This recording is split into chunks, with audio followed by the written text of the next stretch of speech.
There are only so many tools in the box to control and manage deer numbers. Some are tried and tested, others less so, such as the Deer Move Day, which, to all intents and purposes, is the UK's poor man's European-style driven day.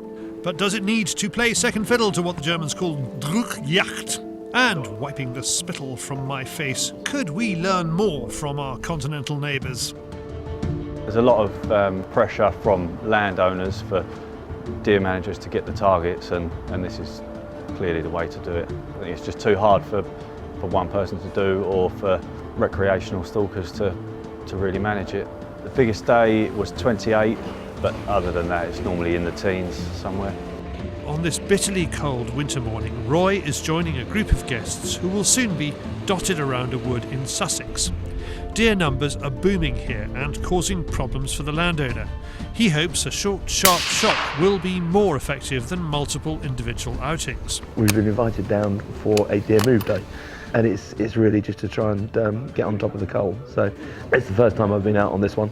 We drew pegs, so they've got all the high seats labelled, so we should be going to our high seat first. I don't know how long we're going to be sitting there. I think we're going to be sitting there for some time to start off with. Then I think we're coming back for a spot of lunch and then back out again for the afternoon. In contrast, we're also following Roy on a different day. This is targeted and personal. He's after a specific animal, a wily old muntjac buck that's evaded him on half a dozen occasions. The main beastie that we're after today is an old muntjac buck that frequents some of the pheasant feeders here. For the majority of the season we've been trying to catch up with him, but he's evaded us. So I've even bought out, or I went and invested hard-earned cash in another cull. So rather than using the patello, we've invested in a little cherrywood cull. I've not used these before, but I know Paul rates them. He enjoys the cherrywoods for muntjac. Funny enough, we gave Paul a call just to ask his advice on where he goes with the pitch and stuff. And his advice was, if we fail with the patello, the best thing that he's found is if he blows raspberries on David's back. Oh, that sounds horrible. So I don't know what those two Shh, David. I don't know what those two get up to in the woods, but yeah, I don't want to know what they're having to do to encourage muntjacking. But that was exactly what he said. No, that's what I heard on the telephone when we phoned you. Anyway, no, Paul recommended getting a cherrywood caller, and at last ditch attempt, if we haven't got anything by the end of the day, we will try and blow raspberries on David. Ooh, every one of those is dead big. Okay. Now, before going live with the driven stuff, Roy wants to get his eye in. This ended up as part of our recent field tester show, but apparently David only showed a few of Roy's multiple clay shots using the Aimpoint Acro C2 red dot sight with dedicated Tikka T3X mount. So here it is. Oh! Oh! Brilliant shot. Did he get it? He got it. He's on form, this boy. He's on fire. Oh! Bloody hell, Lupton. Right, we'll call it. Well done, Roy. No clay is safe. To our first high seat, and already there are problems. Unfortunately, I don't know what it is with people that make bloody high seats, but most of them seem to think that everybody is blessed with giant legs. You've got to think about short, little, fat, wobbly blokes when you make these ruddy things, because there is no way I can get up there. In the UK, we call them high seats. In Europe, they are known as high stands. For Roy to get his swivel on, he's going to have to stay on the ground anyway. Apart from a half opportunity, the morning is blank. In Hampshire, the Pulsar Accolade 2 Thermal picks up a heat source just 40 yards from the feeders. The Leica binos confirm that this is Roy's Munty buck. I can take a shot on him from where I am, but David's struggling to get onto him properly with the camera. We called another little buck in that was coming in, but again, we didn't want to shoot him. I think if he stands, he's just going to lift and go.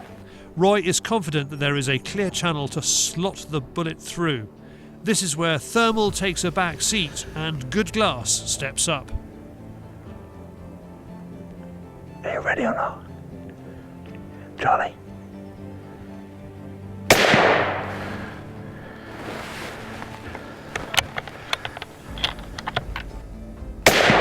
The shot is good. We know there are more deer in the area, and before we go and assess the buck, another heat source grabs our attention further down the ride. It could be anything. Pheasant, hare. Not expecting anything, David stays with the thermal and forgoes the camera. As it happens, it's a muntjac doe. This time, Roy flips to the Acro C2.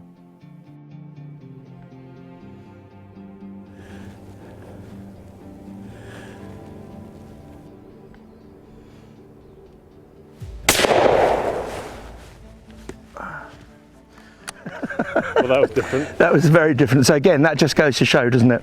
So we saw that there was something in those brambles there.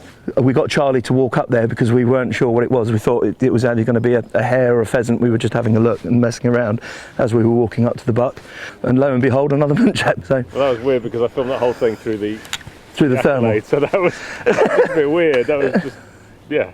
Yeah, no, as I say. But again, it worked perfectly. So, yeah, we've used both bits of kit. So we used the scope for the first one, threading it through. Second one, tipped the rifle over and could take him as he was walking through.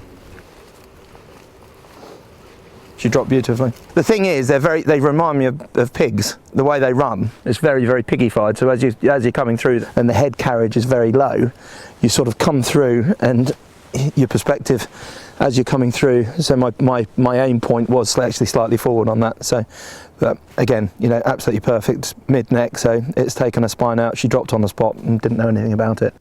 So far, the walk and stalk is proving more successful than the driven day. We hope our new, more squat high seat might make life easier, though the ground to our left is off limits. So as you'll see, they've given us a Hobbit high seat for this afternoon, which is far more fitting for me.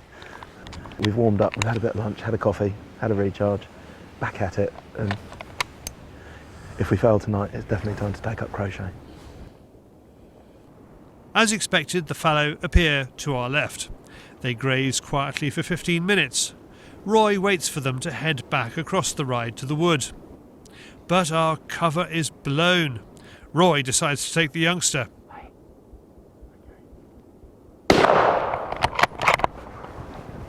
The shot scatters the herd. The white doe pops up 80 metres down the ride. Roy takes that too.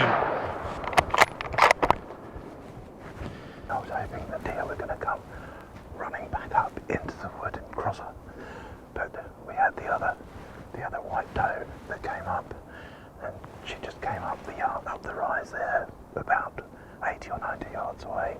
Shot her, and unfortunately the rest of the deer ran down and through. So, but again, it all happened very, very quickly. So we'll just sit here and wait to see if anything else shows. In Hampshire, our buck looks impressive. He's lived a good life with food on tap, but is past his prime. Look at you, old boy. That is him. Yeah? Yeah. Big old bladed antlers.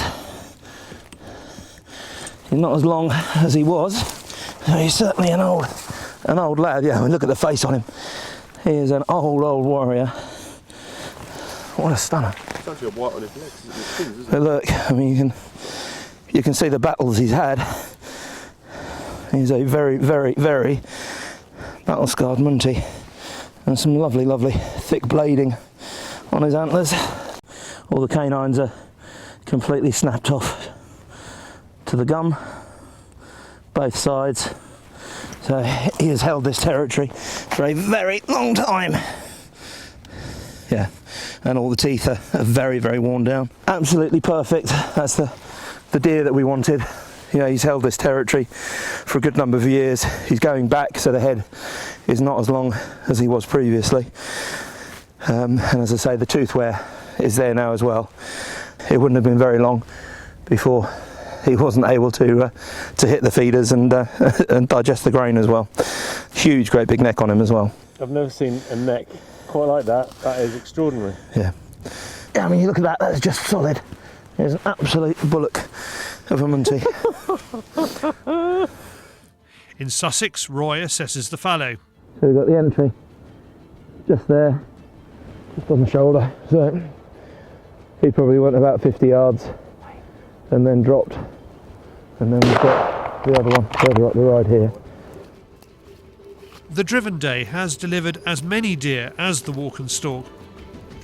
What it does show is that deer management techniques are changing, evolving, and the kit and the skills are there to be had if you want them.